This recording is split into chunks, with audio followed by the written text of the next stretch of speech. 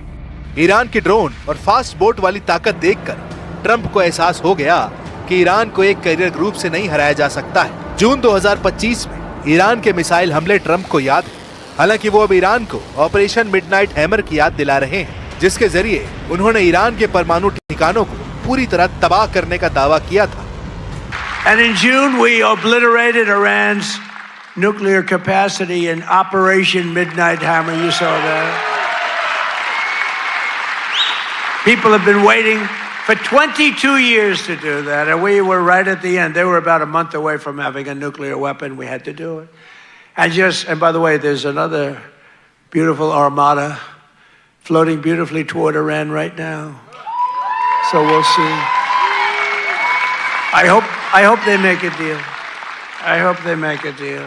They should have made a deal the first time they'd have a country. America ने Iran के खिलाफ समुद्र में दूसरा एयरक्राफ्ट कैरियर उतार दिया है, यानी ईरान का शिकार करेंगे अमेरिका के 2 बैटल ग्रुप। पहला है यूएसएस अब्राहम लिंकन, जो हिंद महासागर में पहुंच चुका है, और अब दूसरा कैरियर यूएसएस जॉर्ज बुश भी रवाना कर दिया गया है। आखिर ट्रंप को ये फैसला क्यों लेना पड़ा? क्या ईरान के पलटवार वाली वार्निंग ने पेंटागन को डरा दिया है? आखिर ट्रंप को परमाणु पावर से चलने वाले 2 एयरक्राफ्ट कैरियर की जरूरत क्यों पड़ी?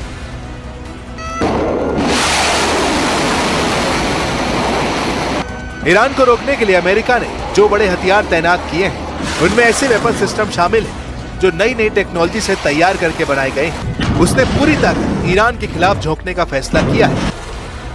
अमेरिका ने अपने 3 बड़े हथियार पश्चिम एशिया को कंट्रोल करने के लिए तैनात किए हैं। इनमें सबसे खास है B-2 बम वर्धक विमान। ये स्टेल्थ बम वर्धक ईरान पर हमले के इरादे से डिएगो गार्सिया से ऑपरेट कर रहे हैं। दूसरे नंबर पर है अमेरिका का आधुनिक मिसाइल डिफेंस सिस्टम थार्ड और पैट्रियट, जो खाड़ी में तैनात है और इसका मकसद है ईरान की मिसाइलों को रोकना। तीसरे नंबर पर है अमेरिका का एयरक्राफ्ट कैरियर अब्राहम लिंकन और उसका पूरा बैटल ग्रुप। अमेरिका का दावा है कि उसके जंगी जहाजों की तरफ आने वाली हर मिसाइल और ड्रोन को रास्ते में ही मार गिराया जाएगा। लेकिन अगर ट्रंप का दिन खराब निकला और ईरान का कैरियर किलर मिशन कामयाब रहा, तो ट्रंप अमेरिका को क्या जवाब देंगे? एक एयरक्राफ्ट कैरियर को डुबोने से 6000 नौसैनिकों की जान खतरे में पड़ जाएगी। अगर ईरान के ड्रोन या उसकी फास्ट बोट 2 एयरक्राफ्ट कैरियर पर हमले में कामयाब रहे, तो 12000 नौसैनिकों पर मौत मंडराने लगेगी। क्या ईरान के खिलाफ युद्ध में 12000 सैनिकों की जान की बाजी लगाएंगे ट्रंप? अमेरिका के हर बेड़े पर रूस की भी नजर है। रूस अपने हर दुश्मन को बहुत करीब से देख रहा है। भले दुनिया को अभी ईरान अलग थलग लगे, लेकिन पुतिन की मदद वाला पंजा ईरान को बचाने के लिए वॉर करेगा। ये बात ट्रंप को बहुत अच्छी तरह मालूम है। Это нашей последней встречи с вами в июне прошлого года в Циндао произошло много событий, которые существенно повлияли на международную обстановку. Примеры Венесуэлы, Ирана требуют от наших ведомств организации постоянного анализа ситуации в сфере безопасности и соответствующих действий. Сегодня в условиях динамичного изменения мировой военно-политической обстановки डोनाल्ड ट्रंप के लिए बड़ा सिरदर्द सिर्फ ईरान ही नहीं बल्कि पुतिन बन चुके हैं। खार्किव में यूक्रेन की टीम पर रूस ने ड्रोन अटैक किया। इस हमले में 4 लोगों की मौत हुई। जेलेंस्की ने इसे आतंकी हमला बताया है।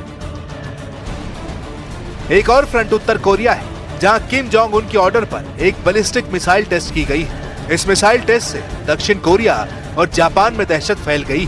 किम जोंग क्या सिग्नल दे रहे हैं? अब ट्रंप की फौज इसे डिकोड करने में लगी है। लेकिन बड़ा मैसेज साफ नजर आ रहा है कि ईरान के खिलाफ युद्ध करने को तैयार ट्रंप के खिलाफ कई मोर्चे एक्टिव हो गए हैं।